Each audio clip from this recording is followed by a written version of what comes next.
Hello everyone, welcome to my channel से अभी with Ashok. Friends, आज हम एबीएम के मॉड्यूल सी में चैप्टर नंबर 20 का पार्ट 3 करेंगे। तो फ्रेंड्स, इसमें हम देखेंगे फ्रेंड्स कि पीपल मैनेजमेंट क्या होता है और एज ए फंक्शन ये डेवलप कैसे हुआ है। ठीक है फ्रेंड्स, तो the development of people management function, the history of management of people as a distinct managerial function goes back to the end of 19th and beginning of the 20th century. ठीक है, तो अगर देखा जाए कि management of people इसको अलग से एक फंक्शन के तौर पर कब से ट्रीट करना शुरू किया है ऑर्गेनाइजेशंस ने, तो 19th सेंचुरी के लास्ट में और 20th सेंचुरी के बिगनिंग से ये बात शुरू हुई है। मतलब पहले ऑर्गेनाइजेशन में पीपल का मैनेजमेंट या पीपल मैनेजमेंट जो है कोई सेपरेट चीज़ नहीं होती थी। लोग जो है ह्यूमन को रिसोर्स नहीं समझा जाता था।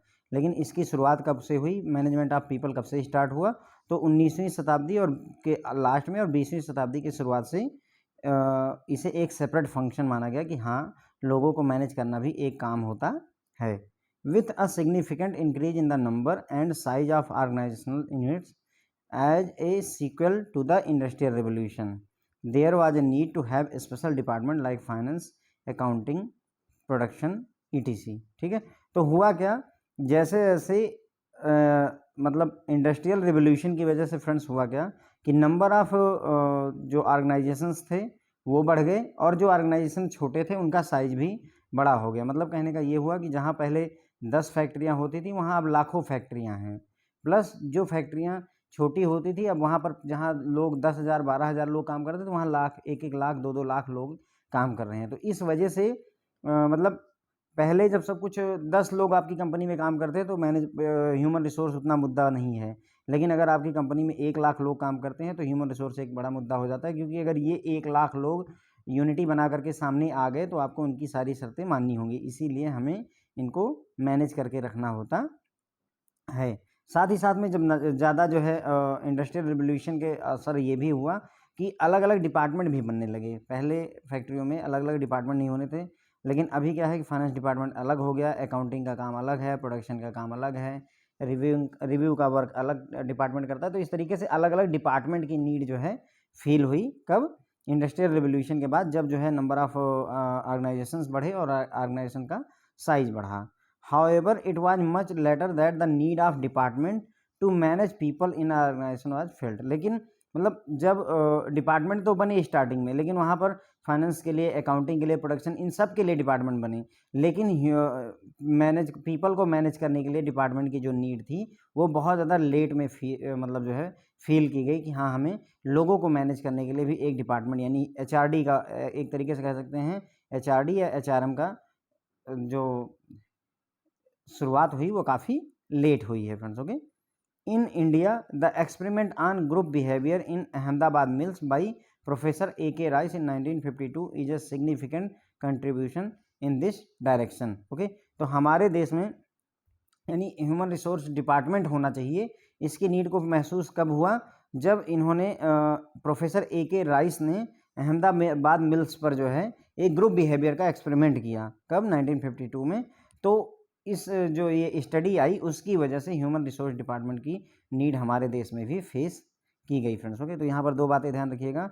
एक तो ये स्टडी किसने की थी, प्रोफेसर A.K. राइस ने की थी, और किस फैक्ट्री पर की थी, तो अहमदाबाद मिल्स के ऊपर की थी। Okay, few organizations had a post of welfare secretary to meet the needs of workers and prevent workers from forming unions। ठीक है, तो कुछ ऑर्गेनाइजेशन उस समय पर क्या होता था, यानी कि शुरुआत में कुछ ऑर्गेनाइजेशन थे, कुछ संस्थाएं थी जहां पर वेलफेयर सेक्रेटरी की एक पोस्ट बनाई गई, जिसका काम था कि जो वर्कर हैं उनकी नीड को समझना और मीट करवाना, यानी जो भी उनकी ज़रूरतें उनको फुलफिल करना, और वर्कर्स को जो है यूनियन बनाने से रोकना।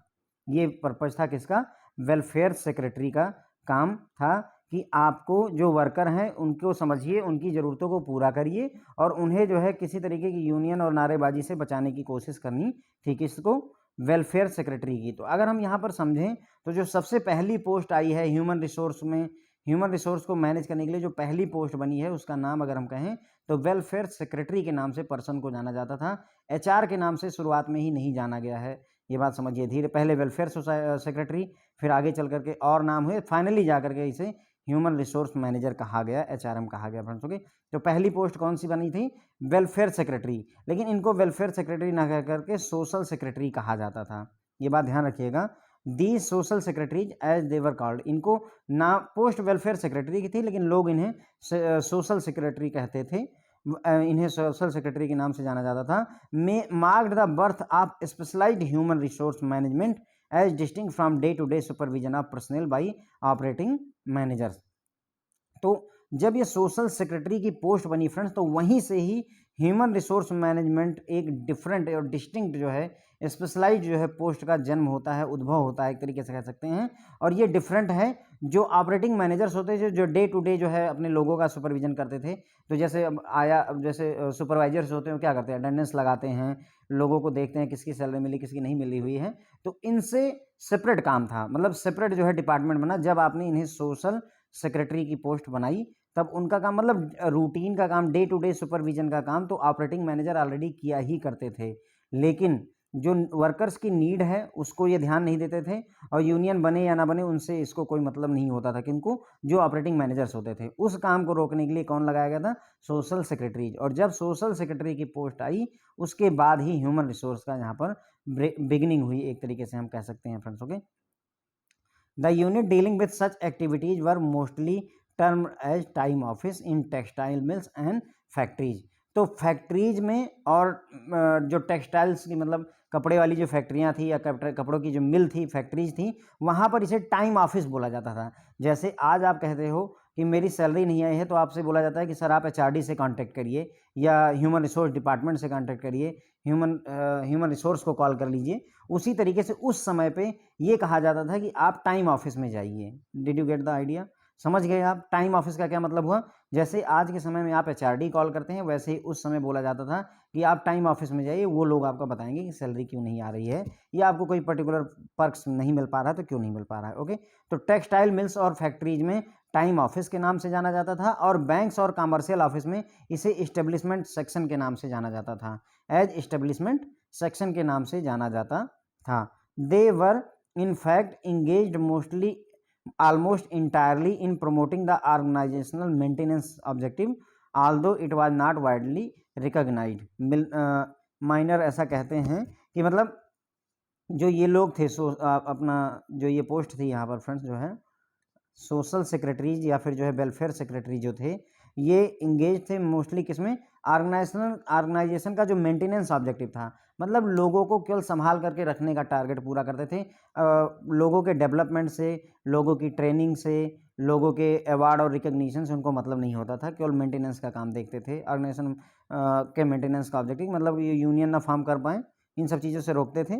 ओके, लेकिन it was not widely recognise, लेकिन उस समय भी हर जगह ये जो पोस्ट थी उसको रिकग्नाइज नहीं किया जाता था। Okay, perhaps it was in chemical and pharmaceutical industries the term personal officer was initially used in 1960। Okay, तो ऐसा माना जाता है कि सबसे पहले केमिकल और फार्मास्यूटिकल जो कंपनियां थी, इंडस्ट्रीज थी, वहाँ पर 1960 में पहली बार पर्सनल ऑफिसर नाम का एक वर्ड आता है कि यहाँ पर पर्सनल ऑफिसर्स अपॉइंट किए जाते थे।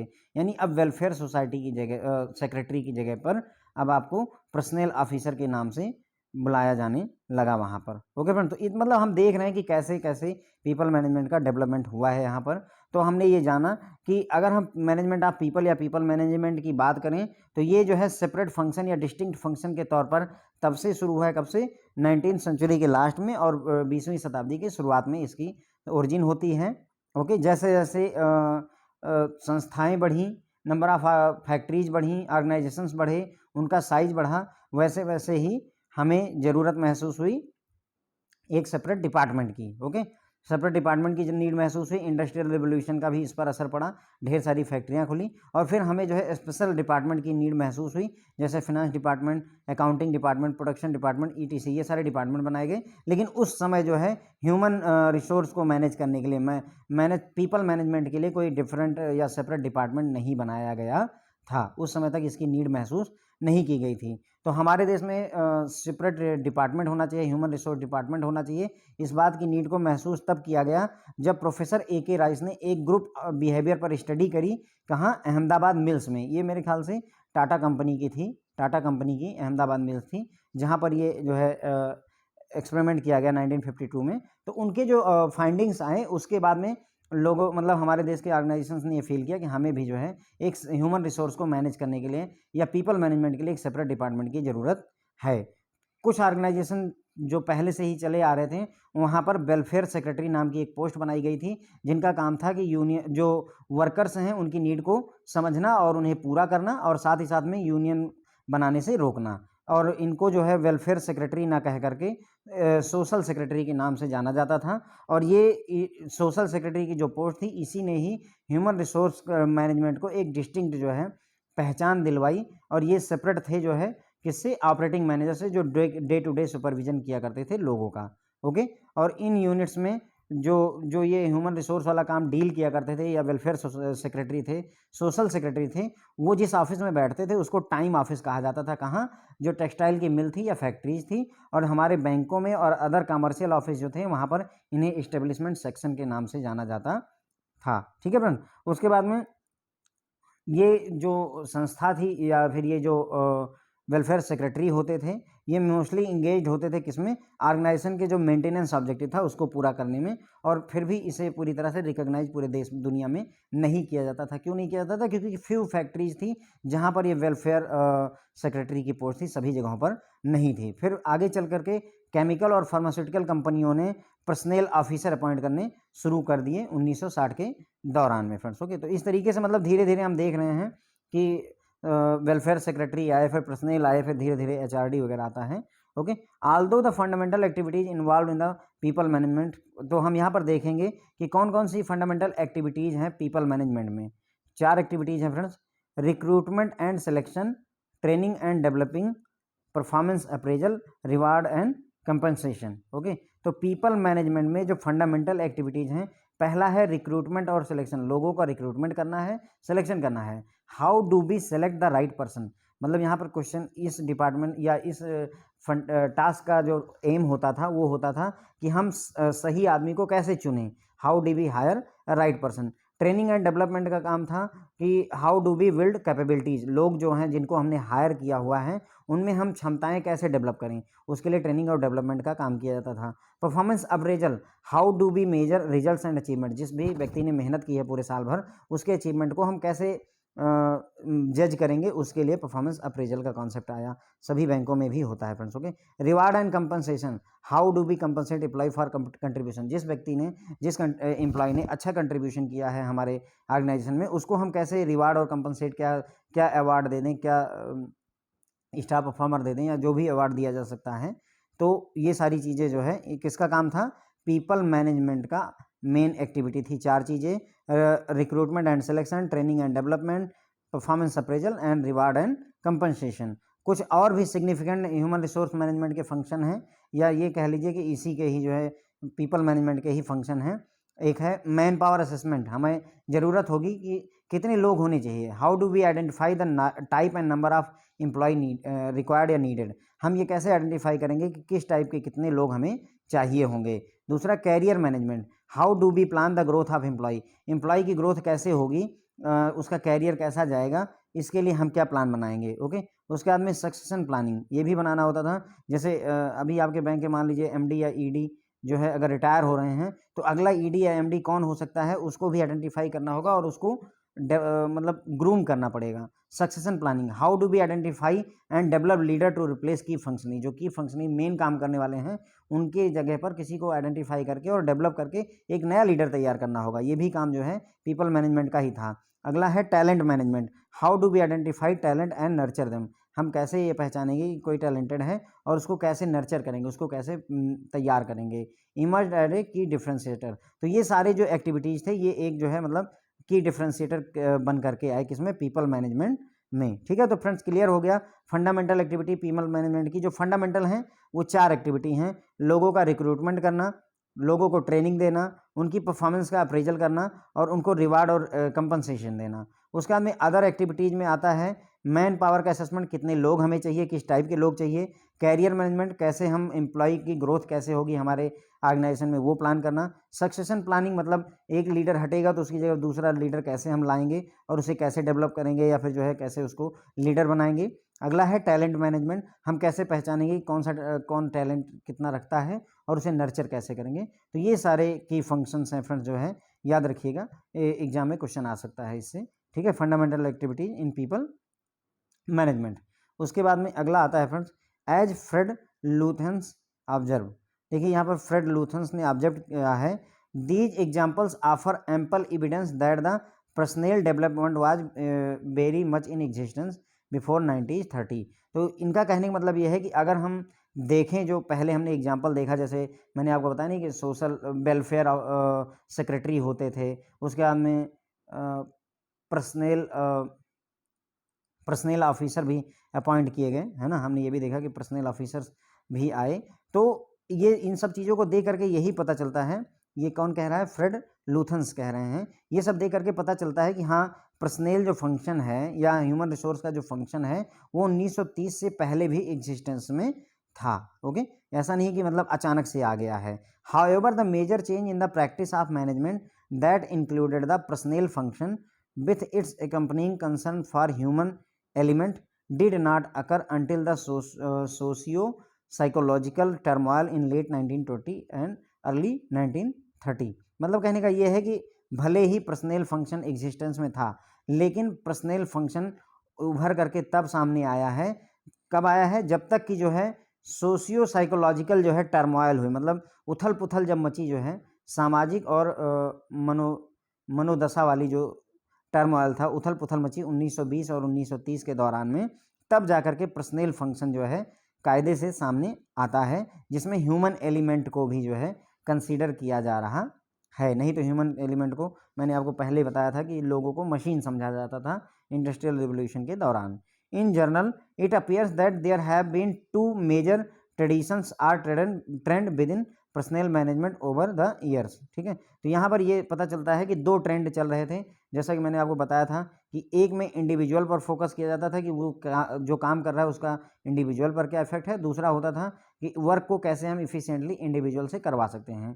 तो वही दो धारणाओं की बात हो रही है कि दो मेजर ट्रेडिशन जो है या ट्रेंड चले आ रहे थे पर्सनल मैनेजमेंट के लिए। वन ऑफ दीज, जो पहला था, largely on economic and accounting, मतलब ये स्टेमिंग हो रही थी, यानी इसका जो शुरुआत हो रही थी वो इकोनॉमिक एंड अकाउंटिंग से हो रही थी। Emphasised on hard headed profit minded approach to utilisation of human resources.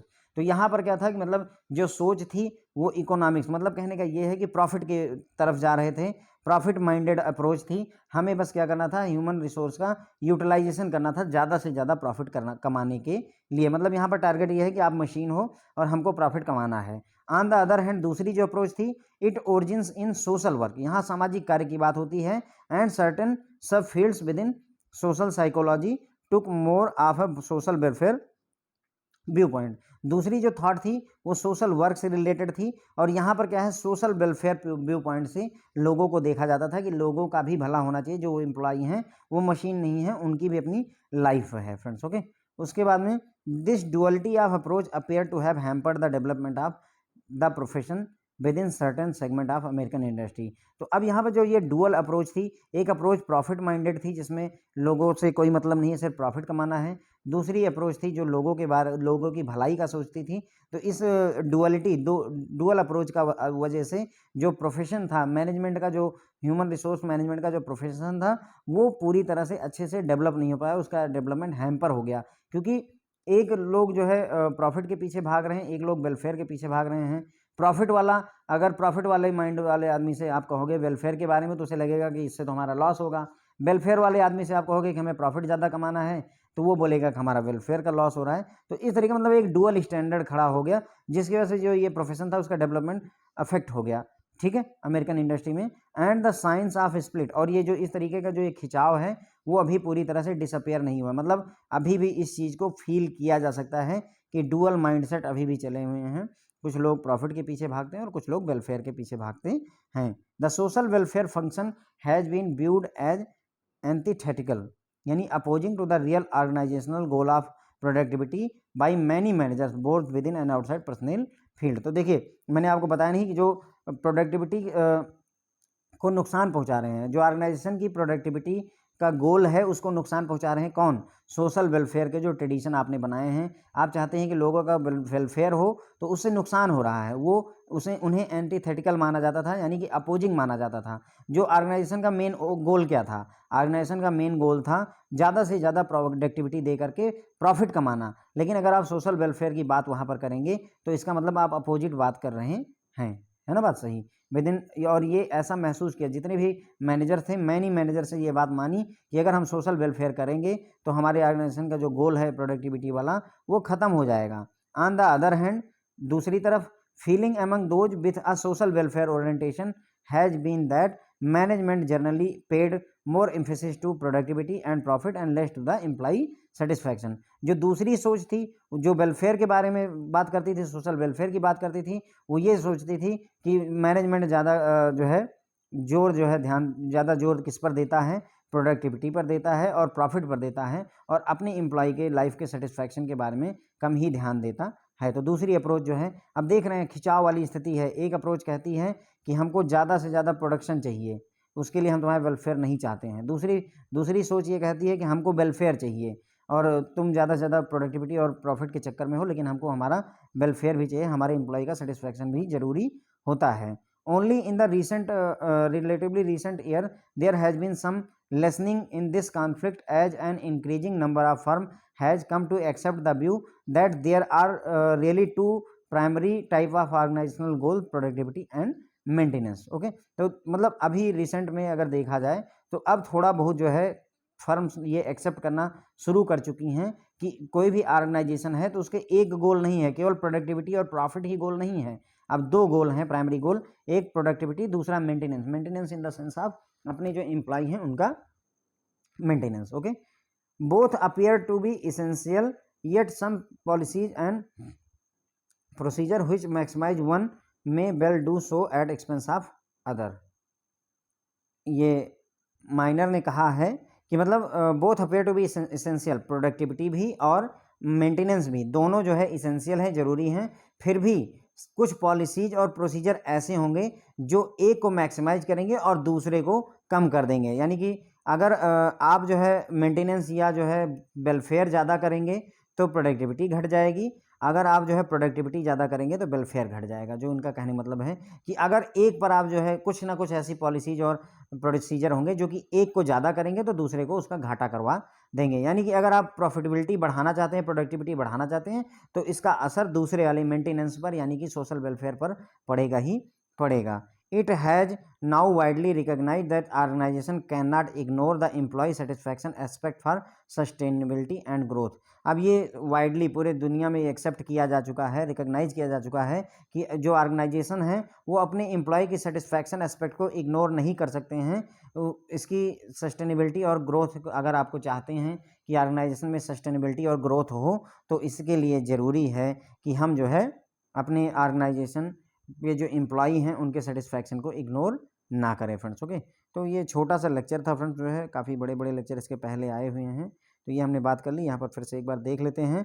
तो ये ध्यान रखिएगा कि फ्रेड लूथेंस ने ये कहा था कि मतलब इन्होंने क्या कहा था कि मतलब ह्यूमन रिसोर्स या फिर जो है पर्सनल फंक्शन 1930 से पहले भी एग्जिस्ट करता था, लेकिन पर्सनल फंक्शन आया कब एग्जिस्टेंस में? तब आया हमने ह्यूमन एलिमेंट को भी जो कंसिडर करना कब शुरू किया, जब जो है सोशियो साइकोलॉजिकल जो है टर्मोइल, उथल पुथल मची 1920-1930 के दौरान, तब जाकर के हमने पर्सनल फंक्शन पर जोर देना शुरू किया। ओके, तो it appear that there has been two, अब यहाँ पर ये पता चलता है, तो ये जो बात यहाँ इन्होंने कही हुई है फ्रेंड, ध्यान रखिएगा, फ्रेड लूथेंस ने जो बात कही वो यहाँ पर ख़त्म हो जाती है। ओके, और हम फिर ये जानते हैं कि दो ट्रेडिशन चले आ रहे हैं या दो ट्रेंड चले आ रहे हैं पर्सनल मैनेजमेंट को लेकर के over the year. Personal management, लोगों के मैनेजमेंट को लेकर के दो अप्रोच पहले से ही चली आ रही। एक थी जिसमें जो है प्रॉफिट, इकोनॉमिक्स और इनकी बात की जाती थी, जहां पर ह्यूमन रिसोर्सेज का यूटिलाइजेशन किया जाना है ज़्यादा से ज़्यादा प्रोडक्टिविटी के लिए।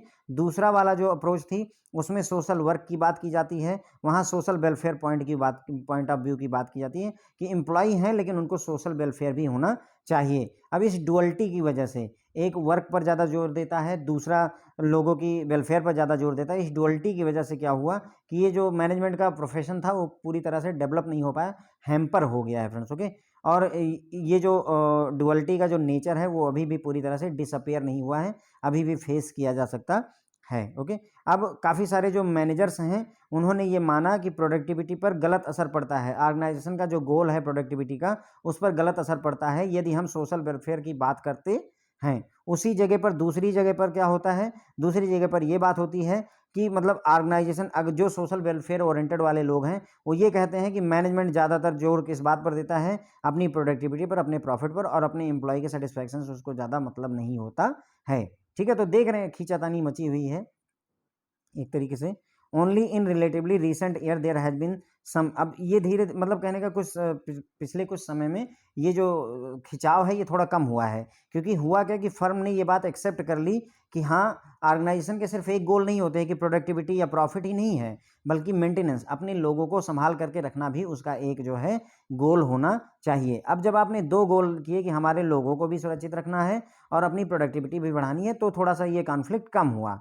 ओके, अब both appear to be essential, यहाँ पर माइनर कहते हैं कि यहाँ पर जो प्रोडक्टिविटी और मेंटेनेंस जो दो गोल हैं, ऑर्गेनाइजेशन के दो गोल कौन से, प्रोडक्टिविटी और मेंटेनेंस, ये दोनों गोल इंपॉर्टेंट हैं, इसेंशियल हैं, लेकिन फिर भी कुछ ना कुछ पॉलिसीज और प्रोसीजर ऐसे होंगे जो एक को मैक्सिमाइज करेंगे, और जब एक को मैक्सिमाइज कर रहे होंगे तो दूसरे के खर्चे पर एक को मैक्सिमाइज करेंगे। मतलब यदि आप प्रोडक्टिविटी बढ़ा रहे होंगे तो आपको मेंटेनेंस का खर्चा कम करना पड़ेगा, यदि आप मेंटेनेंस का खर्चा बढ़ाएंगे तो आपको प्रोडक्टिविटी कम करनी पड़ेगी। ओके फ्रेंड, उसके बाद में we have now it has now been widely recognized that organization cannot ignore the employee satisfaction aspect of its sustainability and growth। तो मतलब अगर कोई ऑर्गेनाइजेशन जो है अपनी जो तरक्की है उसको सस्टेन करना चाहती है, अपनी ग्रोथ को बनाए रखना चाहती है, तो उसे अपने एम्प्लॉय के सेटिस्फैक्शन को ध्यान में रख करके चलना होगा फ्रेंड्स। ओके, तो इसी के साथ में फ्रेंड्स ये हमारा लेक्चर खत्म होता है। आई होप आप लोगों को पसंद आएगा। Thank you so much.